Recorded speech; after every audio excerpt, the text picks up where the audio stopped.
क्या मां बनने के सपनों का कारोबार अब फर्जीवाड़े की फैक्ट्री बन गया है?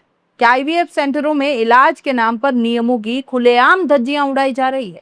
और सबसे बड़ा सवाल, आखिर कम उम्र की लड़कियों के एग बेचने का ये खेल कितने समय से चल रहा था और जिम्मेदार तब तक सोते क्यों रहे? उदयपुर में 3 दिन पहले सामने आई ये खबर सिर्फ एक अस्पताल या एक डॉक्टर तक सीमित नहीं है दोस्तों। ये मामला देश की उस संवेदनशील मेडिकल व्यवस्था पर सवाल खड़ा करता है जहां लोग अपनी जिंदगी की सबसे बड़ी उम्मीद लेकर पहुंचते हैं। लेकिन आरोप इतने गंभीर हैं कि अगर जांच में सही साबित हुए ना, तो ये सिर्फ फर्जीवाड़ा नहीं बल्कि इंसानियत और कानून दोनों के साथ खिलवाड़ माना जाएगा।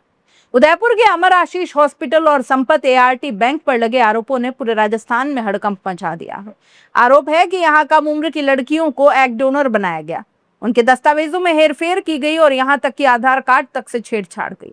सवाल ये है कि आखिर ये सब किसकी निगरानी में हो रहा था?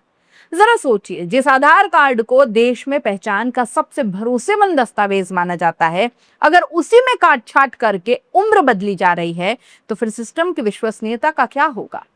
क्या कुछ लोगों के मुनाफे के लिए कानून और नैतिकता दोनों को गिरवी रख दिया गया?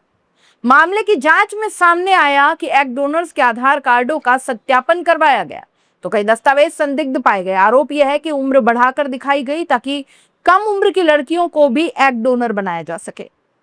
सवाल ये उठता है कि आखिर इन दस्तावेजों की जांच की किसने थी?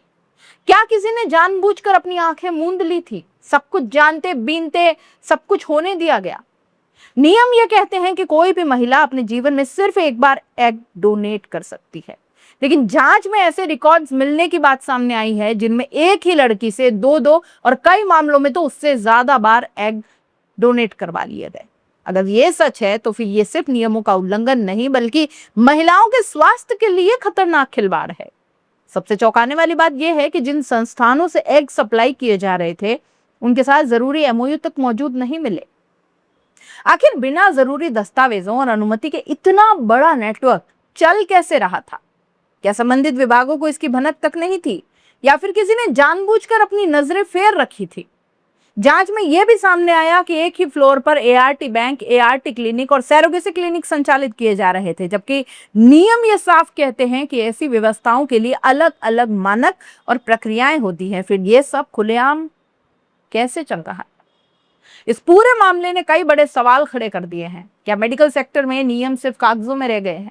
क्या मरीजों की मजबूरी को कारोबार का जरिया बनाया जा रहा है?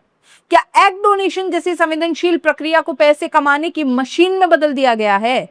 और सबसे अहम सवाल, अगर जांच टीम ने औचक निरीक्षण नहीं किया होता तो क्या ये पूरा खेल आज भी जारी रहता? जानकारी के मुताबिक जांच टीम ने 407 से ज्यादा फाइलें और दस्तावेज जब्त किए हैं। अब पुलिस इनकी बारीकी से पड़ताल कर रही है। माना यह जा रहा है कि आने वाले दिनों में और भी कई चौंकाने वाले खुलासे हो सकते हैं। अब दिलचस्प बात यह है कि इसी साल जनवरी में भ्रूण लिंग परीक्षण के मामले में भी संबंधित डॉक्टर नीना सक्सेना का नाम सामने आया था। उस वक्त गिरफ्तारी नहीं हो पाई, लेकिन अब नए आरोपों और दर्ज एफआईआर ने मुश्किलें जरूर बढ़ा दी हैं।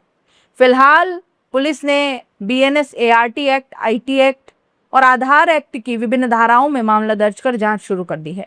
लेकिन दोस्तों, जनता जानना चाहती है कि आखिर इतने गंभीर आरोपों के बावजूद कार्यवाही में इतना समय क्यों लगा?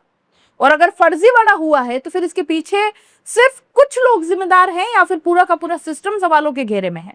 उदयपुर का यह मामला सिर्फ एक शहर की खबर तो नहीं है, ये उन हजारों परिवारों की चिंता का विषय है जो आईवीएफ और प्रजनन उपचार के जरिए अपने सपनों को पूरा करने की उम्मीद रखते हैं।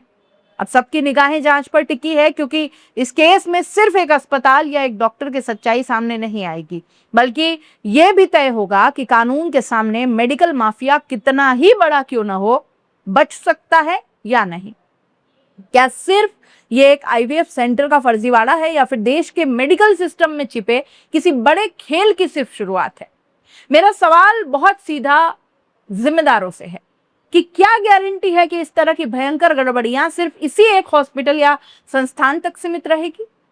क्या गारंटी है कि इसके अलावा भी यहाँ कई सारे आईवीएफ सेंटर हैं जिन पर बड़ी संख्या में मरीज अपने इलाज करवाने के लिए आते हैं, उम्मीद की किरण लिए आते हैं, माँ बाप बनने की ख्वाहिश लिए आते हैं कि उनके घरों में भी, उनके आंगन में किलकारियां गूंजे?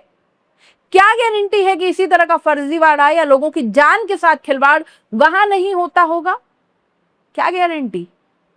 क्या इस एक सेंटर की जांच करके इतिश्री कर ली जाएगी और ये मान लिया जाएगा कि बाकी सब जगह सब कुछ चंगा सी?